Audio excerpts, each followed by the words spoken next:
Myanmar में हर रात पूरे मुल्क को एक डिजिटल कर्फ्यू का सामना होता है। सुबह होती है तो लोग अपना फोन चेक करके मालूम करते हैं कि इंटरनेट चल रहा है या नहीं, जिसके बाद हजारों अफराद साइफोन नामी एक ऐसी ऐप का इस्तेमाल शुरू करते हैं जिसकी मदद से फेसबुक, ट्विटर और ऐसे तमाम सोशल मीडिया पर रसाई आसान हो जाती है जिन्हें मुल्क की फौजी क़यादत ने ब्लॉक करने का हुक्म दे रखा है। कनाडा के शहर टोरंटो में अपने दफ्तर में मौजूद साइफोन कंपनी के सदर माइकल हुल लोगों को अपने प्लेटफॉर्म को ज्वाइन करता देख सकते हैं। साइफोन नामी ये ऐप वॉइस ऑफ अमेरिका जैसे मीडिया प्लेटफॉर्म्स के साथ काम करती है।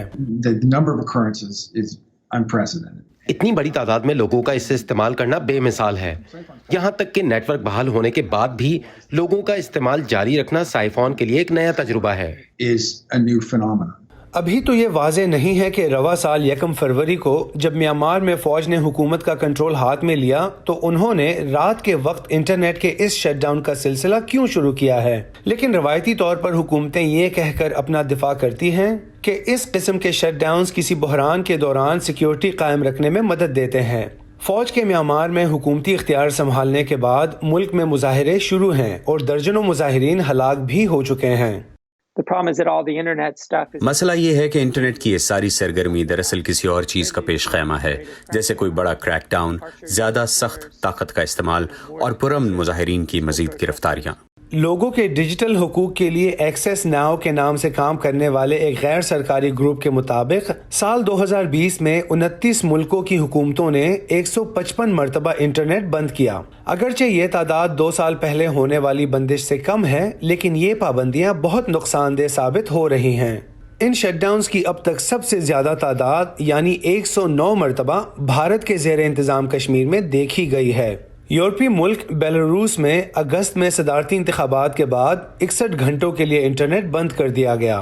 इन शटडाउन्स के साथ साथ कुछ हुकूमतें ऐसी हैं जो इंटरनेट पर सेंसरशिप और उसकी निगरानी के लिए नए इक़दामात कर रही हैं।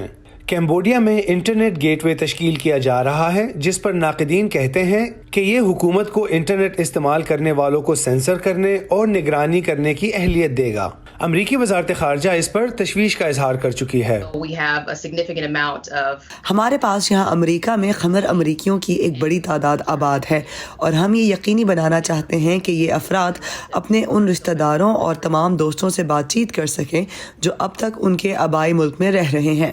म्यांमार जैसी जगह पर इंटरनेट पर बंदिश और सोशल मीडिया साइट्स पर लगाई जाने वाली रुकावटें मुल्क में सियासी खतरात के साथ साथ मुआशी बहरान को भी दावत दे रही हैं।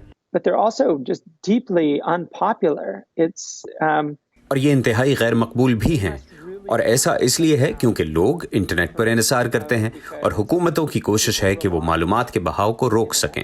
मिशेल क्विन के साथ Imran Jadoon, voice of America.